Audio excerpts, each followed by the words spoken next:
9 मई के हवाले से गिरफ्तारी डाली थी जब इमरान खान की, जब इद्दत केस में उनकी सज़ा मुअत्तल हुई तो कोई 11-12 केसेस के अंदर पुलिस ने रिमांड भी हासिल किया। वो आपको याद होगा कि व्हाट्सएप के ऊपर ही वो हाज़िरी भी लग गई और वहाँ से उनका पेशी का भी वो सब मामला हो गया। लेकिन लाहौर हाई कोर्ट ने कल ये किया कि जो 11 केसेस में उनका रिमांड था वो तो ख़त्म किया, जिसको एक बड़ा रिलीफ कहा जा रहा है। लेकिन साथ ही साथ जो जज साहिबान ने सवालात पूछे एडवोकेट जनरल पंजाब से, वो बड़े दिलचस्प थे। उसमें ये पूछा गया एक कि आप रिकवरी करवाने के लिए आपको अगर मुलजिम चाहिए तो आपको रिमांड हम दे देते हैं, लेकिन आप क्या निकाल के वहाँ से डयाला जेल से उनके घर लेके जा सकते हैं वहाँ पे ज़मान पार्क, और वहाँ पे जाके वो मोबाइल फ़ोन रिकवर करना और बाकी चीज़ें जिनसे आप ये साबित करना आपने कि ये खुद इस सब मामले को ऑर्केस्ट्रेट कर रहे थे, इसका कोई जवाब नहीं था उनके पास। शहजाद भट्ट साहब, एक और इम्पॉर्टेंट मामला ये हुआ कि उन्होंने कहा कि हमारे पास आप ये बताएं कि आपके पास ठोस सबूत है क्या।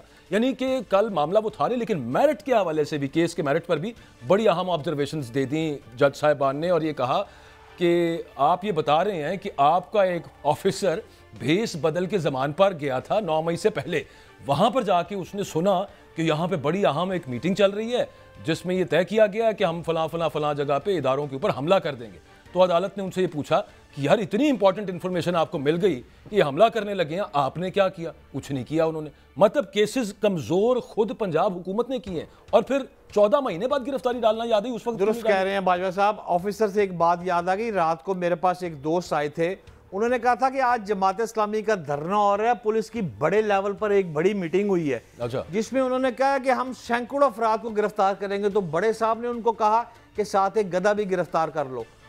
तो जो नंबर 2 ऑफिसर था उसने कहा सर गधा गिरफ्तार करने की क्या जरूरत है? उसने कहा भाई ये तमाम प्रिंट व इलेक्ट्रॉनिक मीडिया सिर्फ गधे को चलाएंगे, ये तमाम गिरफ्तारियां जमात इस्लामी की ये नीचे चली जाएंगी। आप देखो पंजाब असेंबली के बाहर पीटीआई का एहतजाजी कैंप लगा हुआ है और वहां नीली परी एक शख्स को मुक्के मार देती है। वो पीटीआई का कैंप हम नहीं दिखाएंगे, हम नीली परी की कहानी सारी सुनाएंगे, उसकी शर्ट मुस्लिम लीग नून वाले की, और ये कहा जा रहा है कि वो उसके घर से निकली। वो एक इल्जाम भी लग रहा है ना, उस पर भी आपके इल्म में है ये बात सारी। ये आप गधे के साथ जोड़ रहे हैं या गधा इसके अलावा है? गधा अपनी जगह पे है यार। हम सारे कौम जो है ना, इस वक्त हम अपनी अपनी जिम्मेदारियां पूरी नहीं कर रहे। तमाम अदारों को अपनी जिम्मेदारी पूरी करनी चाहिए बाजवा साहब। हर शख्स अपना अपना काम करेगा तो काम ठीक हो जाएगा। तो प्रोसिक्यूशन पुलिस ने करनी है। मैं वही अर्ज कर रहा था कि डीजी ISPR साहब ने भी जो प्रेस कॉन्फ्रेंस की चंद रोज पहले, उसके अंदर उन्होंने जब ये बात की कि सजाएं होनी चाहिए, और हम ये बिल्कुल समझते हैं कि होनी चाहिए उन लोगों को, बिल्कुल ठीक है, कि जितने भी उसके अंदर मुलव्वस हैं, क्यों नहीं हो रही अभी तक फर्द जुर्म आयद क्यों नहीं हुई? इस तरह के मामला अगर प्रोसिक्यूशन जाके बताएगी तो फिर इसका मतलब बड़ा सादा सा है। ये किसके अंडर है पुलिस? ये प्रोसिक्यूशन किसने करवानी है? यार मैं जवाब दे दूंगा। मरियम नवाज साहब हैं, शहबाज शरीफ साहब हैं, या उससे पहले कौन था? मोहसिन नकवी। इन्होंने आराम से अदलिया की बात कर लेते हैं। आप ये नहीं देख रहे कि हमारे दोस्त सईद चौधरी और रिजवान रजी दादा को गिरफ्तार किया जा रहा है, FIA ने नोटिस दे दिया। आप मुझसे सवाल कर लेते हैं, फिर आपने मेरी पेशी पे भी नहीं आना जब मैंने पकड़ा जाना। खुदा का खौफ करें, आप उस तरह की कोई बात करने लगे हैं? आप अदलिया के मतलब सवाल कर लेते हैं के बारे में कोई ऐसी बात करने लगे हैं कि जो आप उनके घेरे में आ जाएं? यार ये चेन ऑफ कमांड ही सारी ठीक होने वाली है बाजवा साहब। इस मुल्क की कहानी ये है कि 3 बड़े मसले हैं इस वक्त, महंगाई, बेरोजगारी और बिजली का बिल। इलेक्ट्रिसिटी ने मार दिया है पाकिस्तानी अवाम को। इन 3 बातों के साथ अगर आप गौर करें तो चौथा बड़ा मसला पाकिस्तान का है इमरान खान। अच्छा, माने या ना माने, ये क्या मामला है कि जो पहले 3 मसले हैं उन पे अवाम बाहर नहीं निकले हुए, अब अवाम निकले हुए चौथे बड़े मसले के लिए? आज भी पाकिस्तान के अंदर लोग क्यों निकल रहे हैं? गिरफ्तारियां किस वजह से हो रही हैं? यही तो मैं आपसे अर्ज कर रहा हूं कि एक जमात इस्लामी वाला है, दूसरी तरफ एक बहुत बड़ी तादाद है जो इसी चीज के लिए निकल रही है। लेकिन 3 बड़े मसले वो हैं। चौथा बड़ा मसला इमरान खान का, जो आप कह रहे हैं ठीक है। 3 करोड़ वोटर्स हैं इमरान खान के इस वक्त, जो रजिस्टर्ड वोटर है, जो पड़े हैं। 24 करोड़ का मुल्क है। 24 करोड़ की बजाय अगर आप 3 करोड़ की बजाय 4 करोड़ कर दें, बाहर वाले अफराद को डाल लें 5 करोड़। 5 करोड़ का हक है, वो ठीक कर रहे हैं कि इमरान खान की रिहाई फौरी होनी चाहिए। लेकिन बाकी जो अफराद हैं वो इस वक्त इलेक्ट्रिसिटी, बेरोजगारी, महंगाई के पीछे है। कहानी कुछ इस तरह, अगर आप गौर कर लें। हम जिस तरह पिसे हुए हैं बिजली से, अच्छा लोड शेडिंग भी है। इतने बड़े बिल हैं शहजाद हुसैन भट्ट साहब, और उसके बावजूद लोड शेडिंग और ट्रिपिंग और अनअनाउंस्ड लोड शेडिंग, आपको पता ही नहीं कि किस वक्त बिजली जा रही है, आनी कब है। ये अजाब भी झेलना पड़ रहा है बिलों के साथ साथ। बाजवा साहब, हमें अवाम को देखें, हम दोनों बाइस नहीं, अल्लाह की रहमत से हम जो हकाइक हैं वो हमेशा टीवी स्क्रीन पर लाते हैं। अगर आप गौर करें तो इस हुकूमत को 5 माह तकरीबन हो गए। आप गौर करें पंजाब को, आप गौर करें केपीके को, 100 से ज्यादा सेंचुरी मरियम नवाज की हो चुकी है और 100 से ज्यादा सेंचुरी जो है वो केपीके की हो चुकी है। किसी की?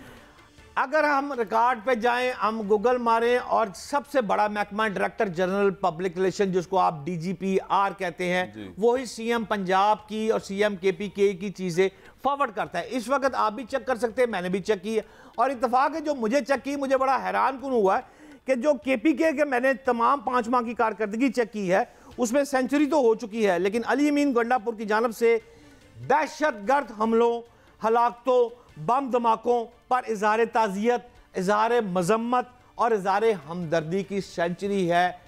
कोई प्रोजेक्ट केपीके में अभी तक शुरू होता मुझे नजर नहीं आया, जबकि पंजाब को अगर आप गौर करेंगे तो आपको पंजाब में निगहबान रमजान पैकेज, मरियम की दस्तक, नवाज शरीफ IT सिटी, किसान पैकेज, किसान कार्ड, अपना घर अपनी छत programme, chief minister skills development programme, students के लिए इलेक्ट्रिक बाइक्स। टाइम लग जाएगा बताने में, लेकिन मैं सिर्फ एक बता देता हूं, यार जहाज नहीं देख लो जो हेलीकॉप्टर दे दिया है इधर से उधर।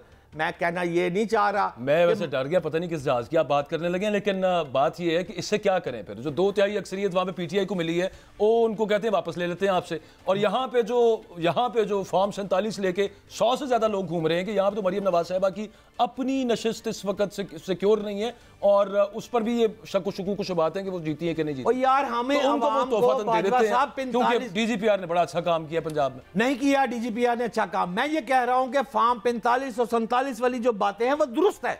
इस मुल्क में उनको उनका जो हक है, उनकी मखसूस बाई नशिस्तें हैं, वो सारी चीजें मिलनी चाहिए। शराफिया की बातें हैं, आम आदमी को रोटी कपड़ा मकान जुल्फ़िकार अली भुट्टो चाहिए, वो ये देख रहा है इस वक्त के वफाक जो कर रही है, सुप्रीम कोर्ट कर रही है, वो अपनी जगह पे। पंजाब और केपीके का अगर आप कंपैरिजन करें, खुदा की कसम आप हैरान हो जाएंगे कि 100 से ज्यादा ये प्रोजेक्ट ये खातून कर चुकी है। लेकिन आखिरी बात मैं आपको ये कह दूं कि मेरी खबर के मुताबिक मियां मोहम्मद नवाज शरीफ ने अभी तक मरियम नवाज साहिबा को शाबाश नहीं दी है, क्योंकि मेरे सोर्स के मुताबिक वो सिर्फ एक ही बात करते हैं कि शाबाश उस दिन मिलेगी जिस दिन सोलर पैनल अवाम, पंजाब के अवाम को मिलेगा। बिल्कुल मामला ये है कि ठीक है, हुकूमतें आती हैं और आवाम को वो कुछ वादे करके आती हैं, रिलीफ देने के लिए आती हैं, लेकिन एक सबसे बड़ी चीज़ जो बगैर किसी हुकूमत के भी आईने पाकिस्तान इंश्योर करता है पाकिस्तान के अवाम के लिए, वो है अवाम के फंडामेंटल राइट्स।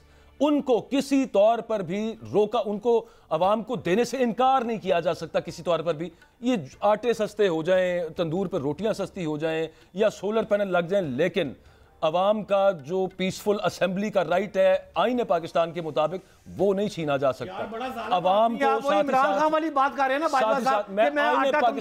बात पर आया, मैं आईने पाकिस्तान की बात कर रहा हूं बट साहब, वो नहीं छीना जा सकता और ये अदालतें भी वही बात कर रही हैं। प्रोग्राम असल में ना वक्त खत्म हो गया, ये आपके साथ इस पे तफसीली बहस, एक कंस्ट्रक्टिव डिबेट में इसको कहूँगा, कल करेंगे इंशाल्लाह। इजाजत दें।